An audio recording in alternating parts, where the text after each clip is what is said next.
Hello and welcome to Let's Talk Goals, where we chat about how you and I can help make Jamaica the best place to live, work, raise families, and do business by achieving 17 big goals.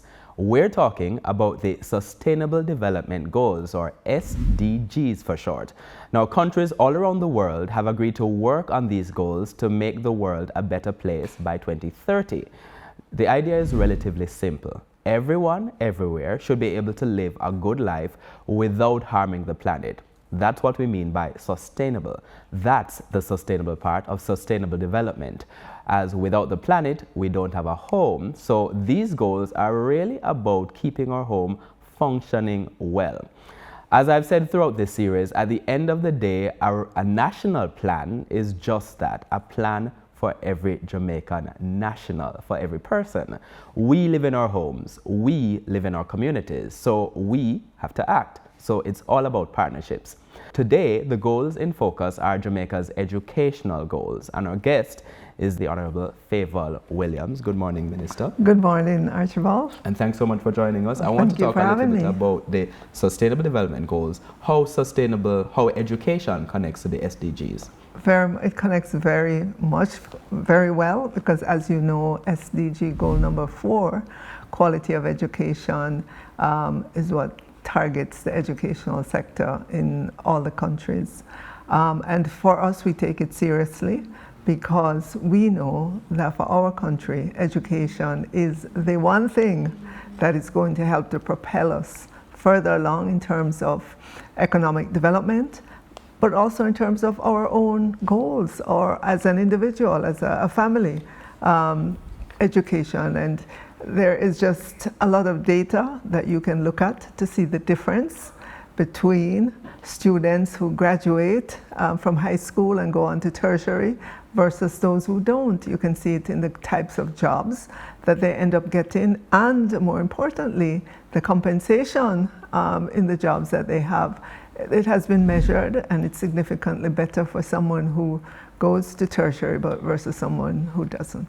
So it's a quality education. SDG goal, and let me read it out. The goal is to ensure everyone gets a good education and opportunities to keep learning throughout life. But as you've been saying there, the education connects to other goals as well. And I want to bring up another one here, which is goal SDG 1, which is to end poverty everywhere. How does education help achieve that goal as well? So again, absolutely, it is connected, and it's going to help us to achieve that goal, because becoming educated means the type of job you're able to get is significantly better. That means you have more income, you can care for your family more, you can give them the kind of housing, the kind of services, whether it be health services, educational opportunities. You're able to do that better. So we encourage education as a base for everything that we do in Jamaica in our lives, whether it's spiritually, economically, or otherwise. It just makes us better citizens. Now, while I don't want to go through all of the other goals, I'll certainly mention a couple of the others. Also connected to SDG 3, which is good health and well-being, SDG 5, which is gender equality, SDG 8, which is decent work and economic growth. You've been mentioning there the link between education and just getting particular kinds of jobs, yes, for instance. Yes. Reduced inequalities, which is SDG 10, and even climate action, which is SDG 13. In terms of being able to achieve these goals, though, it also means that you have to tackle particular problems that boys and girls face in the sector. Let's talk first about those realities. What are some of the challenges that they face? Okay, so I'm glad you touched on that, because when I go to these international conferences on education in particular, there's a lot of talk about paying attention to girls' education, and that is good, that's excellent. But in Jamaica, we have the reverse problem, where our girls are making way more progress than our boys. So we're calling on our teachers, we're calling on our early childhood sector, the practitioners in that, to pay attention to how boys are learning. What is it that will encourage them to learn? Because we don't want them to be, behind the girls. We want them to be progressing at the same rate or better, than our girls. And so in Jamaica for us, we have to work on that. How do we get more of our boys in the formal education sector working towards excellence? Now, you mentioned there specifically boys and what can be done in terms of boys. There are particular areas for girls as well, I imagine. Right, what can be done in terms of how we enable boys? Well, when I speak with some principals who are seized of this in their schools, I hear things like pulling out boys out of class and having boys together with boys so that you can talk about those sensitive topics to boys, you can offer that male mentorship to boys, and they're seeing the difference. I know on the international scene, when you talk about teaching boys differently from girls, there's kind of a negative reaction to that. But I say to them, this is our reality in Jamaica with which we have to find solutions. And if it requires pulling boys out and teaching them together as boys, then that's what we have to do to ensure that they keep abreast with the girls, because of course we want, gender equality and so on. So when you talk about gender equity or equality, most of the time it's girls that come to mind, women that come to mind. But guess what? Here in Jamaica, we need a special focus on our boys and our men. No, that's one of the areas of focus for the Ministry of Education generally, but you have other areas of focus to tackle some of the, to transform the education sector. Could you outline what are some of your major areas of focus in terms of getting that transformation? Right. So if you recall, a couple of years ago, the Prime Minister commissioned a very distinguished panel of persons to look at the education sector and to come back with recommendations as to how we can transform it. It took some time, and they did just a wide cross-section of consultation, came back with very thick book, lots of recommendations, 365 to be pointed about it. In order for us to manage those, we prioritize them into 7 pillars.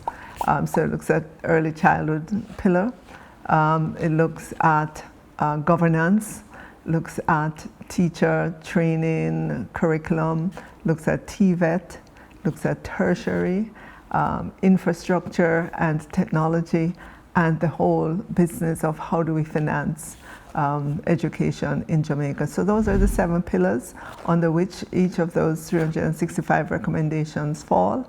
We've prioritized in terms of time. We took the time to ask Mona School of Business to take a look at all of these recommendations, help us to put together a project plan. So we got a sense of the time frame and the cost of what this would mean, and we've done that.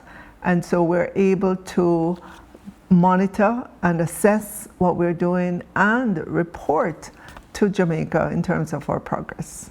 So in terms of the progress that we've made, that report, I should say, is relatively new, and the project plan as well would also be new as a consequence.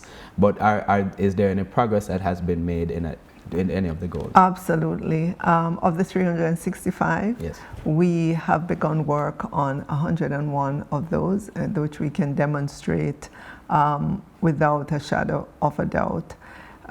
So for one of the very first recommendations was that we should have an oversight committee, because when they look back, when that commission looked back, there were many reports, similar reports that were done on education. There was even a commission before as well. Yes, 2004 and others.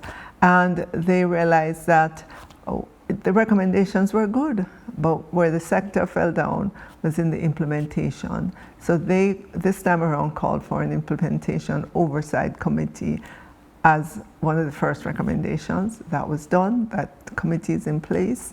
They meet separately, but the chairman meets with us at the ministry. We report on the work that we're doing across the different pillars so that they have that information to report to the nation. We've gone a year of this, and they have reported every quarter, and just recently I tabled in Parliament the annual report for that group. So that was one. A second recommendation is for the sector to have a philosophy of education. And we spent quite a bit of time doing the consultation, hearing from all the various stakeholders, and we now have a philosophy of education that's published. Our next effort should be getting our students or teachers or parents to know what it is, to understand it, and for it to become much like our national pledge. Yes. We can all repeat it, our national anthem, we know the words, we know how to sing it. So the philosophy of education needs to be embraced in that way as well. So that will be the effort going forward.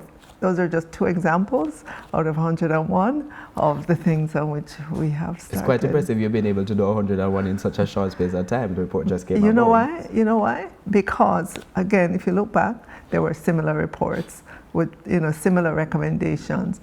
And when we look across the ministry as to what have we been doing, what has the ministry been doing over these decades, we could pull things out that immediately feed into the report. It's just that they might have been, 10% of the way, 25% of the way, but to be able to bring them all together now and to let people understand that what you're doing has to flow into transformation, I think that has helped us to galvanize everyone in the central ministry and across the region. A key part of that is also ensuring that these goals are in line with the Sustainable Development Goals. How do you do that?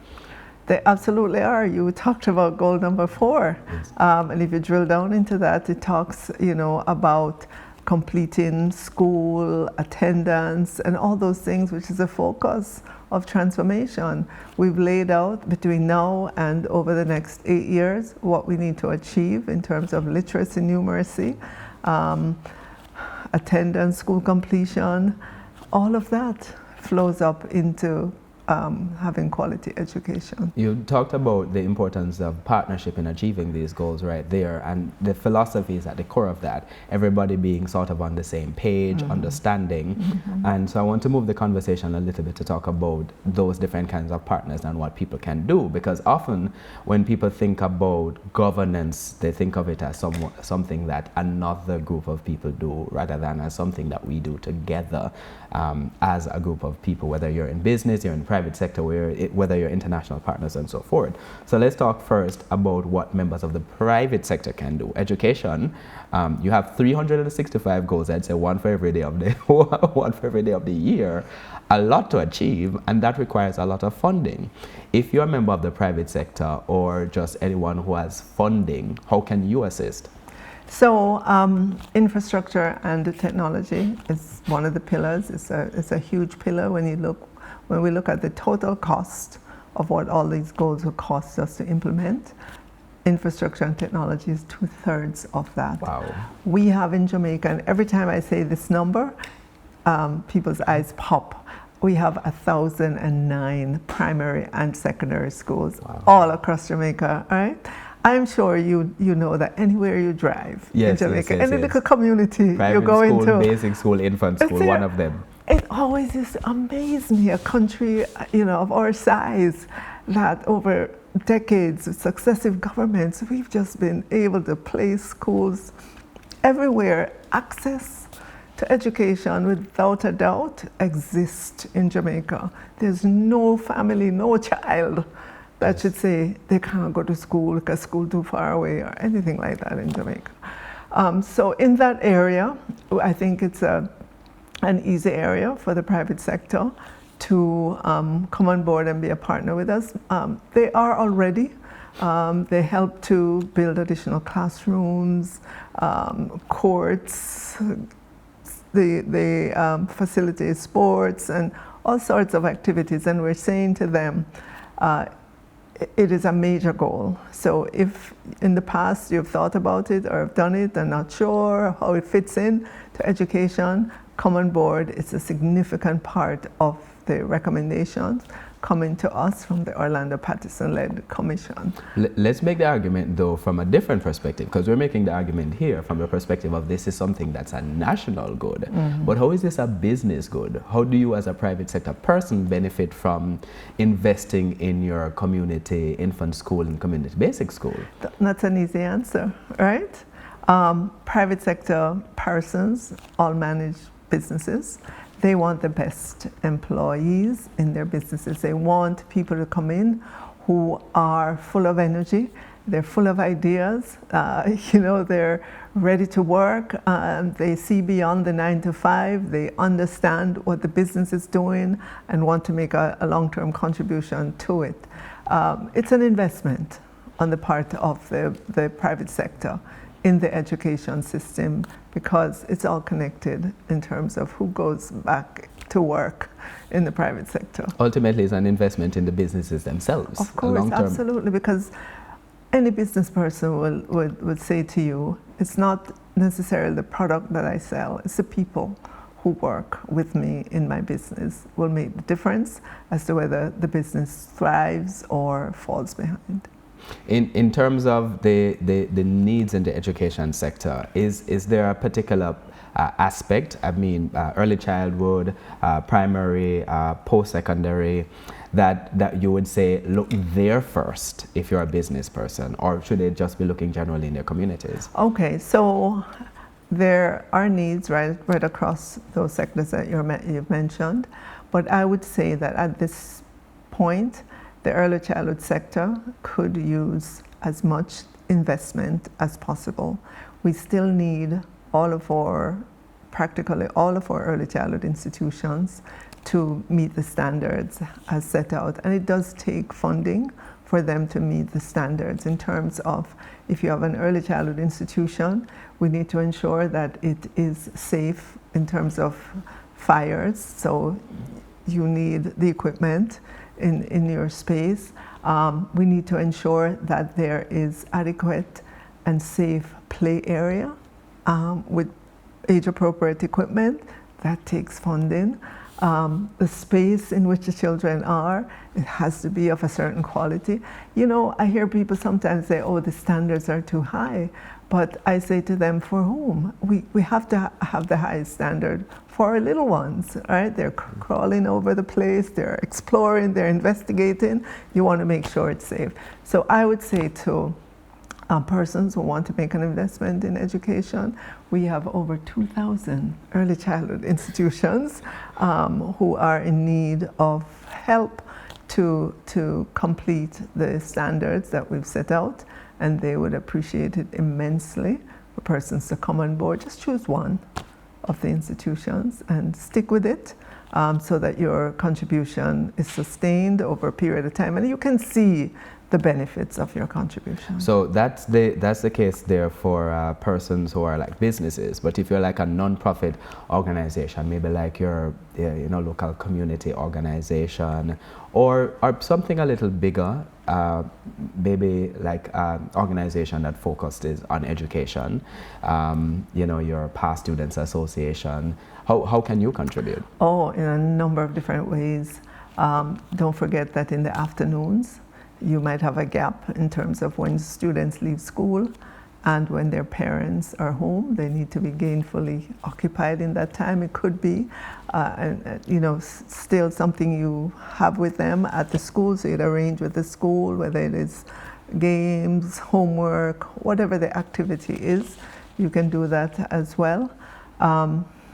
On weekends, they could be engaged, whether it's Sabbath school, Sunday school. There are lots of communities in which there are lots of children who are just running around, not without good direction. We'd love to see more organizations step up to the plate. And of course, you have to engage your parents. You can't just go in and speak with the kids. You have to engage the parents as well, get the permission of the parents. Parents need to know who you are, what is your association, and so on. So those are ways in which alumni groups, other groups can come back and help. Part of one of those key partners is going to be international development partners as well. I know on many projects Jamaica is working with international development partners to improve aspects of education. Can you share some of the work that's being done? Right. So the aspect of education that I've been keen on is early numeracy, early literacy among our children. So in particular... Numeracy, we mean the ability to be able to count. Yes. And literacy, so the ability grades to be able 1, to read. grade 2 in our primary schools. It could begin earlier than that in our early childhood institutions. But the emphasis is really, once you get into grade 1, grade 2, we need for our children to be reading fluently by the time they exit grade 2. And that's a goal. It requires things like reading with them. You don't necessarily have to read to them, but just sit there, listen, have a book, and let them read. Our children at that age need to know the letters of the alphabet. They need to know the sound. They need to know some sight words that you will always see that recur in every literature that you read. Mm-hmm. Those are the things. They don't require money. They just require time and attention for us to just be with the child. And even if it's half an hour a day, I'm encouraging every parent, every adult to have that time with a child, to just listen to them read, even if they're stumbling over the word, just allow them. You'd be shocked within a short period of time what can happen. Is that one of the areas in which international development partners are helping us with? Well, that's one of the ways. I know in our schools right now we have some pilot programs focused on reading, and international partners have helped us in terms of providing the funding for the resources needed. They're also helping us in terms of school violence to have a variety of different sessions to help our children understand themselves emotionally and to begin to get into our schools in a sustained way this whole idea of psychosocial support for teachers as well as our students. So there's some help there as well. Those are some of the major areas of focus. One key one when you're talking about education, especially in this sort of day and age, is technology and needing to sort of change how we teach students, from what teachers sometimes call the chalk and talk and the blackboard. How are we infusing technology in terms of how we are trying to transform education? Well, I'm glad you touched on that. I know we have not transitioned fully away from the chalk and talk, yes. But in many of our schools across Jamaica, both primary and secondary, we are putting in technology. As you know, during the pandemic, we were able to keep our children learning. Yes. During the pandemic. We transitioned to an online space. At the time when I was asked, how are we going to continue with education? And I said, we're going to pivot to the online world. A lot of people didn't believe it, but they didn't know what we had in education. They didn't know that we had a strong partnership with Google and we were able to use the learning management system nationally. And so our children, our teachers were able to get in the virtual space and connect that way. Right now in Jamaica, we are on a pathway to connecting all of our schools with adequate broadband capability. We have done about 2/3 of our schools. Remember that 1,009 schools? We've done over 667 of our schools connected. We're not done yet. We're not finished yet. This is just since the pandemic? Yes, just since the pandemic. And you should know as well that all of the teachers in our primary schools have access to a laptop, every single one of them. And before the end of this school year, every single teacher in our high school will have access to a laptop as well. All of the technology labs in our high schools have been upgraded this school year with new laptops. And there are just mountains and mountains of resources available online. We have professional development sessions with our teachers to enable them in terms of technology, where to find information, how to use it, infuse it in their classes. We're beginning to put in the whiteboards or the electronic boards in classrooms rather than the blackboards, chalk and talk. And in those schools in which it is implemented, you can see how fun it is to be in those classes. Early days yet in terms of that, but that's another effort that's on the way as well. In Jamaica at this moment, we should be proud of the efforts on the technology front in our schools in Jamaica. You said that we didn't know when we were in the pandemic, people didn't know the partnerships we had, but people also did not know how much we'd be capable of doing and pivoting as a nation of people, because I saw lots of parents doing that. Yes, they used whatever. They used WhatsApp, they used whatever was available at the time to do it, yes. On that note, I want to talk as we close about just that, parents themselves and people in communities. Again, Vision 2030, SDGs, national goals, a goal for every national, for every person. So if you're watching this in your community, what can you do as an individual? As an individual, I want you to embrace the fact that you are not only responsible for yourself, but for your neighbor in every sense of the word. So it's your neighbor's child, it's your neighbor's aunt or whoever exists there.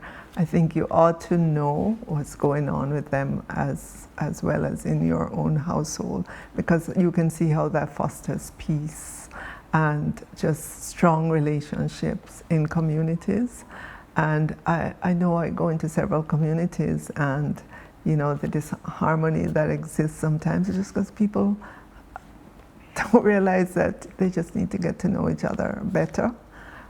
Because there will be moments of disagreement, but if you happen to know that person, then you can disagree without being boisterous and without fighting and without all of that, because you'll know where that person is coming from. All of us should be responsible for building peace in our country. Peace cannot happen without each and every one of us committing to peace in our country. And through that effort also figuring out how we can educate and take care of the sector better. Yes. I would like all of our parents across Jamaica to embrace education in a way that says, when I wake up every day, even if I don't have it, I'm going to give that last dollar to my child to go to school. I want people to just realize the significance, the importance of education. Too many of our parents will just take their child out of school. They don't have no lunch money. They don't have no bus fare. I have to go down to Uncle so-and-so, go help in at the shop, or gotta stay home and clean the house. No, education is more valuable than that, to keep your child away so that they can clean the house or take care of the baby. So no, it should be only sickness that should keep a child out of school. And even then, if the child is able to, we can make sure that the child remains connected with the classroom through technology. And I'm really serious about that. We have access. We're not short of access to educational facilities in Jamaica, but we want to just get persons to understand that education is not about doing it sometimes or when you feel like.